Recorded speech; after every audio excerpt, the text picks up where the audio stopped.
अस्सलाम वालेकुम, मेरा नाम है राशिद अली। आज की हम क्लास स्टार्ट करने वाले हैं एडोबी फोटोशॉप के ऊपर। एडोबी फोटोशॉप की ये मास्टर क्लास है जिसमें हम बेसिक से लेकर एडवांस तक हम सारा कुछ सीखेंगे।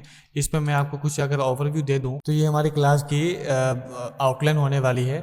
इसमें हम पहले वीक के अंदर इंट्रोडक्शन ऑफ फोटोशॉप और वर्कस्पेस के बारे में समझेंगे, उसका इंटरफेस कैसे है और इसका टूल्स किस तरीके से काम करते हैं, इसके शॉर्टकट्स क्या हैं, इस पे वर्क स्पेस का क्या मतलब होता है, वो सारा कुछ हम इसके अंदर करेंगे। उसके बाद दूसरे हफ्ते में हम लेयर सिलेक्शन और ग्रुप और स्टाइलिंग वगैरह के बारे में हम सीखेंगे। इसी तरीके से हम बाकी भी करते रहेंगे। तो यहाँ पर वीक 3 भी है, उसके बाद यहाँ पे वीक 4 है, फिर यहाँ पर वेक्टर शेप्स के हवाले से हम सीखेंगे एडवांस सिलेक्शन, इमेज को रीटेच करना किस तरीके से करते हैं। उसके बाद ये बेसिक लेवल जब हमारा पूरा हो जाएगा उसके बाद हम रियलिस्टिक इमेज करना सीखेंगे कि फिल्टर इफेक्ट कैसे काम करते हैं, कैमरा रो लेंस करेक्शन कैसे होती है, लिक्विफाई कैसे किया जाता है। उसके बाद फोटो मैनिपुलेशन कैसे होती है, इसके अंदर हम एआई इंटीग्रेशन करेंगे तो वो किस तरीके से करेंगे, और फाइनल प्रोजेक्ट बनाएंगे साथ में। इसमें हम 5 या 6 या हो सकता है 10, वो डिपेंड करता है कि हमारी एंडिंग कैसी हो रही है, क्योंकि जैसा हमारे कोर्स की एंडिंग होगी उसी हिसाब से हम अपना फाइनल प्रोजेक्ट भी रेडी करेंगे। लेकिन फिलहाल मैंने फर्जी एक सेट किया हुआ है कि फाइनल प्रोजेक्ट जो हमारा होगा वो पोर्टफोलियो बिल्डिंग होगा, जो कि लाजमी है। प्रोडक्ट डिज़ाइन लाजमी होंगे, मॉकअप्स होंगे, टी शर्ट डिज़ाइन होंगे, परफ्यूम और पोस्टर, ये तो मस्ट है। लेकिन इसके अलावा भी हम और भी बहुत कुछ इसके अंदर करेंगे। ठीक है, तो चलिए स्टार्ट करते हैं। अच्छा, ये है फोटोशॉप मेरे पास, मैं आपको दिखा दूं। मेरे पास एडोब फोटोशॉप का 2020 वाला वर्जन है, 2025 वाला वर्जन नहीं है। 2025 वाला वर्जन पे मैंने इसलिए शुरुआत नहीं करवाई क्योंकि वो सॉफ्टवेयर बहुत ज़्यादा हेवी है, उसके यूआई में चेंजेस बहुत ज़्यादा हैं, उसके फीचर्स आगे पीछे बहुत हैं। फॉर एग्जांपल यहाँ पर अगर आप कोई फंक्शन यहाँ पर देख रहे हैं तो वो आपको कहीं और मिलेगा। तो इस वजह से एज अ बिगिनर अगर आप 2025 वाले सॉफ्टवेयर से स्टार्ट करोगे तो आपको बहुत सारी चीज़ें समझ में नहीं आने वाली हैं, क्योंकि उसके अंदर शॉर्टकट्स बहुत ज़्यादा चेंज है। तो 2020 वाला वर्जन मैंने चूज़ किया है ताकि आपको अच्छे से सारी बातें समझ में आए। ठीक है, तो यहाँ पर ये जो हमारा एरिया है, यहाँ पे आप बहुत सारी चीज़ें देख रहे होंगे, इसको हम कहते हैं टूल बार्स। ये इतने सारे जो आप देख रहे हैं ये हमारे टूल बार्स हैं। और यहाँ पर जब आप क्लिक करोगे, जो 3 नुक्ते हैं यहाँ पर, तो यहाँ पे आपको और भी बहुत सारे टूल्स दिखेंगे जो कि हमारे काम के तो हैं, लेकिन जो मोस्टली वर्कबल हैं वो हमारे यहाँ बाहर आपको मिलेंगे। ठीक है, यहाँ पर आपको एक छोटा सा निशान मिलता है जहाँ से आप इसको थोड़ा सा एक्सपेंड कर सकते हो और थोड़ा सा कोलैप्स कर सकते हो। जितने भी हमारे पास टूल्स हैं वो मूव टूल, आर्टबोर्ड, सब उनके नाम लिखे हुए हैं, उसके आइकन लिखे हुए हैं, और साथ में यहाँ पे जो आपको वी नज़र आ रहा है ये इसका शॉर्टकट है। ठीक है, इसी तरीके से हमारे पास सिलेक्शन पे हमारे पास 4 ऑप्शंस हैं यहाँ पर, रेक्टेंगल, एलिप्टिकल, सिंगल रो और सिंगल कॉलम के नाम से। यहाँ पर जिनके शॉर्टकट्स हैं वो शॉर्टकट लिखे हुए हैं, जिनके शॉर्टकट नहीं हैं उनके नहीं लिखे हुए। इन शॉर्टकट का इस्तेमाल किस तरीके से करना है कि अगर आप मूव टूल के क्लिक कर रहे हो यहाँ पर और मुझे इस तरफ जाना है लेकिन शॉर्टकट यूज करके, तो मैं कीबोर्ड से प्रेस कर रहा हूँ M, तो इस वक्त मेरे पास रेक्टेंगल सिलेक्शन आ गई है। ये देखो, इस तरीके से मैं माउस से क्लिक होल्ड करके मैं यहाँ पे कर रहा हूँ। ठीक है, और अगर मुझे इसके अंदर, इस वाले के अंदर जाना है, अब माउस से तो मैं सिलेक्ट कर सकता हूँ इस तरीके से, लेकिन अगर मेरे पास ये रेक्टेंगल वाला सिलेक्शन में है और मैं चाहता हूँ कि मैं ये वाला सिलेक्ट करूँ लेकिन M प्रेस करके, लेकिन अगर मैं कीबोर्ड से M प्रेस करूँगा तो ये तो आएगा ही नहीं। तो इसके अंदर के जो ऑप्शंस हैं उस ऑप्शन की तरफ मूव करने का जो तरीका है वो ये है कि आपको कीबोर्ड से प्रेस करना है शिफ्ट M, तो आप अंदर ऑप्शन के अंदर फिर यहाँ पे आगे आओगे, फिर शिफ्ट M, तो वापस आप रेक्टेंगल की तरफ चले गए। ठीक है, तो इसके अंदर के जो शॉर्टकट्स होते हैं उसको हम इस तरीके से इस्तेमाल करते हैं शिफ्ट दबा के, नहीं तो आप माउस से भी क्लिक कर सकते हैं, वो भी आसान लगता है। लेकिन शॉर्टकट से क्या होता है कि आपका वर्क फ्लो बहुत ज़्यादा स्मूथ हो जाता है। अच्छा, उसके बाद हमारे पास कुछ और मूव टूल्स भी हैं, इन सब का मैं इस्तेमाल बताऊंगा। पहले मैं आपको इंट्रोडक्शन बता रहा हूँ इनका, कि लेसो टूल है हमारे पास, इसका शॉर्टकट L है। ऐसे हमारे पास मैजिक बैंड है, ऑब्जेक्ट सिलेक्शन है। ऑब्जेक्ट सिलेक्शन यहाँ पे हम बहुत ही प्रीसाइज तरीके से ऑब्जेक्ट को सिलेक्ट करते हैं। ठीक है, इसके शॉर्टकट हमें W दिया गया है। तो ये सारे शॉर्टकट आपको लिखने भी हैं। आपको क्या करना है, आप या तो कॉपी ले लें या फिर आप नोटपैड ले लें बेशक, ठीक है, यहाँ पे न्यू फाइल करके आपने ये चीज़ एक नोट्स बना लेना है। MS वर्ड आप ओपन कर ले, वहाँ पे आप अपने नोट्स बना लें। फॉर एग्जांपल कि एक टूल है मैजिक वेन के नाम से, और उसका शॉर्ट की है शॉर्ट की, ठीक है, और शॉर्ट की मैं देखूंगा मैं शॉर्ट की क्या है इसका W, तो मैं यहाँ पे W लिख दूंगा, ठीक है। ऐसे ही ऑब्जेक्ट सिलेक्शन अगर आपको जाना है तो इसका जो शॉर्ट की है Shift+W, ठीक है। अगर मैं उसकी तरफ जा रहा हूं तो Shift+W Shift+W Shift+W, ये देखो मैं मूव कर रहा हूं,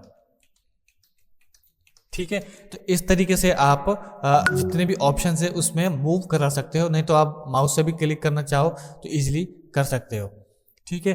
तो ये तो हो गया शिफ्ट करने का तरीका, बाकी क्लिक तो आप खुद कर सकते हो। हर टूल का अपना अपना एक काम है, और याद रहे जिस भी टूल के ऊपर आप क्लिक करोगे ऊपर ये प्रॉपर्टी पैनल है हमारा, जो ये सेक्शन कहलाता है ना, इसको हम आप मेन्यू सेक्शन बोल दो या प्रॉपर्टी मेन्यू बोल दो, वो आपके ऊपर है, ठीक है। तो इसको क्या है कि अगर आप मूव टूल सिलेक्शन कर रहे हो तो मूव टूल से रिलेटेड आपको चीजें मिल रही है, जैसे कि ऑटो सिलेक्ट, यहाँ पर आपको ग्रुप और लेयर का ऑप्शन मिल रहा है, और यहाँ पे ऑटो ट्रांसफॉर्म। अगर आपका ये चेक नहीं है, नॉर्मल बाय डिफॉल्ट फोटोशॉप की सेटिंग ये होती है, तो आपको यहाँ पर ऑटो सेलेक्ट और यहाँ पर लेयर और यहाँ पे शो ट्रांसफॉर्म कंट्रोल पे चेक रखना है, ये लाजमी रखना है। अगर ये चेक नहीं है तो आपको लाजमी रखना है, और यहाँ पे ग्रुप की जगह पे आपको लेयर करना है। इसका काम क्या है मैं आपको बाद में बताऊंगा, लेकिन फिलहाल आपने ये सेटिंग लाजमी इसकी करनी है। इसके अलावा आपको अलाइनमेंट वाला पैनल मिलता है, उसके बाद आपको यहाँ पे 3D पैनल मिलता है इसी के अंदर ही। अब जैसे ही मैं अगर इस वाले टूल को सिलेक्ट करूंगा तो यहाँ पर सेटिंग चेंज हो जाती है। यहाँ पर मेरे पास पाथ फाइंडर है, फीडर है, एंटी एलियास है, उसके बाद कुछ स्टाइल्स हैं।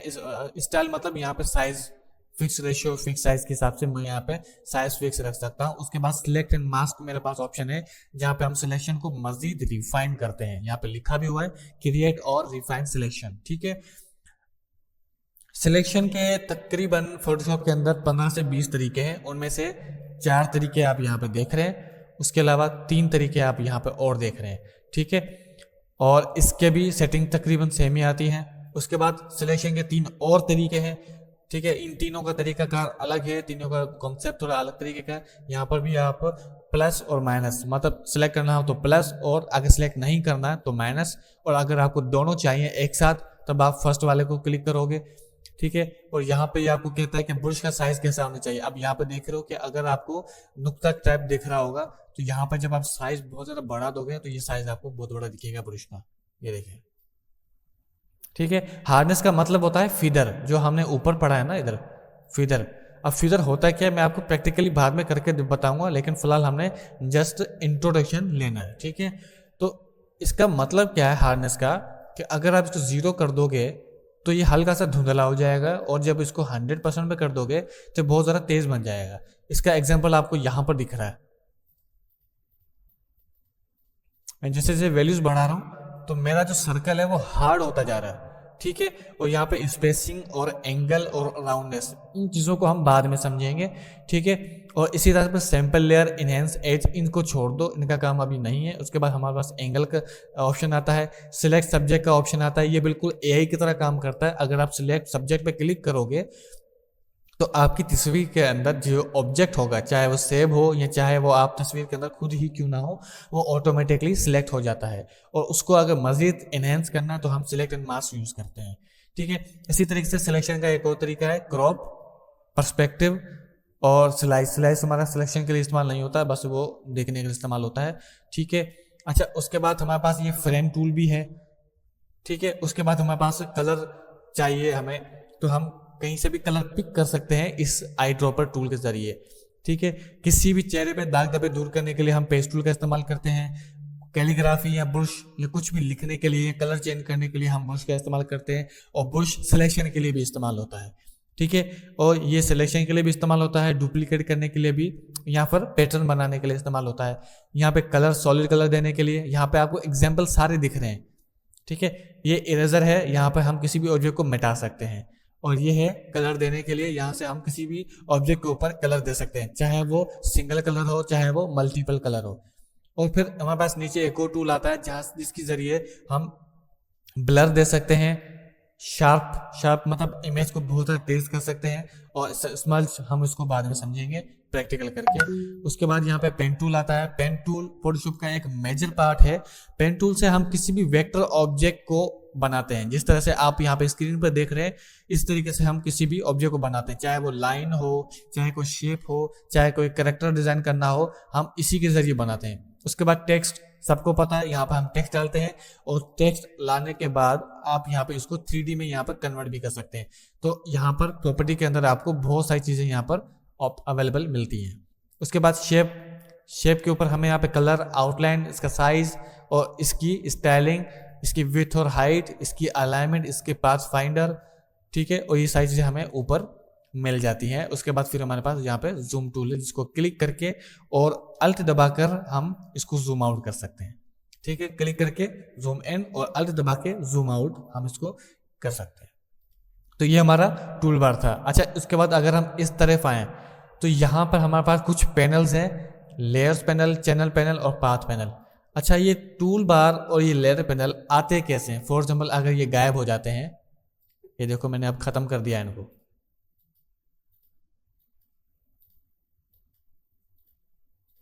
ठीक है, मैं इसको भी खत्म कर देता हूँ। अब ये खत्म होगा तो ये आएंगे कैसे? बाय डिफॉल्ट ये काफ़ी दफ़ा ऐसा होता है कि आपसे कोई बटन दब जाता है और ये सारी चीज़ें गायब हो जाती हैं। तो इन सब को वापस लाने का तरीका है विंडोज़।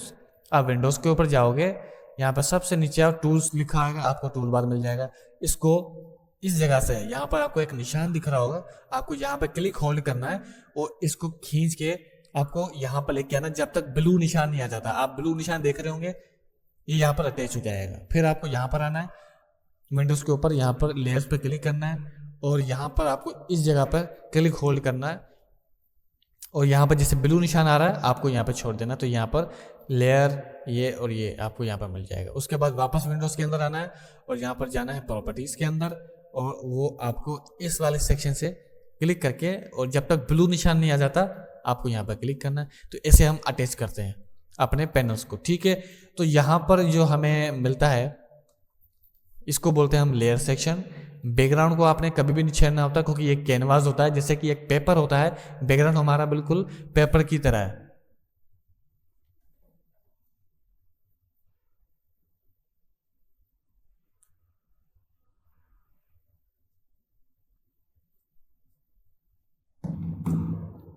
ठीक है।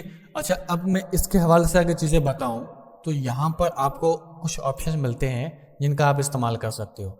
अब ये वाला जो है, इसके ऊपर लिखा हुआ आ रहा है क्रिएट अ न्यू लेयर, तो यहाँ पे आपकी नई लेयर बन जाती है। अगर यहाँ पे फिर से लेयर करूँगा तो यहाँ पे लेयर 2 मेरी बन जाएगी, और इस पर अगर मैं क्लिक करूँगा, याद रहे इसको मैं जब क्लिक करके सिलेक्ट करूँगा, ये देखो यहाँ पे क्लिक करता हूँ, ये सिलेक्शन से हट जाएगा। इस पर क्लिक करूँगा तो ये सिलेक्शन इन हो जाएगी। तो यहाँ पे क्लिक करके मैं जब मैं यहाँ पे करता हूँ ऐसे, और फिर यहाँ पे येस कर दूंगा तो ये डिलीट हो जाएगा। इसको डिलीट करने का एक और तरीका है कि आप इसको यहाँ पर ड्रैग एंड ड्रॉप कर दो, डिलीट के ऊपर डिलीट हो जाता है।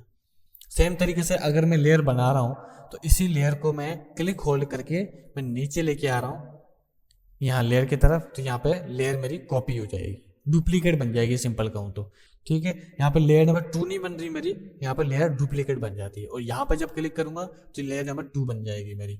उसके बाद ये हमारा ग्रुप वाला ऑप्शन आता है कि अगर आपने कीबोर्ड से प्रेस करना है शिफ्ट, और यहाँ पर मैं लेयर को सिलेक्ट कर रहा हूँ। लेयर को सिलेक्ट कर लेने के बाद यहाँ पर ग्रुप के ऊपर जब मैं क्लिक करता हूँ तो ये मेरा ग्रुप बन जाएगा। अब यहाँ से मैं इसको एक्सपेंड और कोलैप्स कर सकता हूँ। इसको बोलते हैं एक्सपेंड करना, इसको बोलते हैं कोलैप्स करना, ठीक है। इस एरो पे क्लिक करके मैं एक्सपेंड और कोलैप्स, एक्सपेंड कोलैप्स कर रहा हूँ, ठीक है।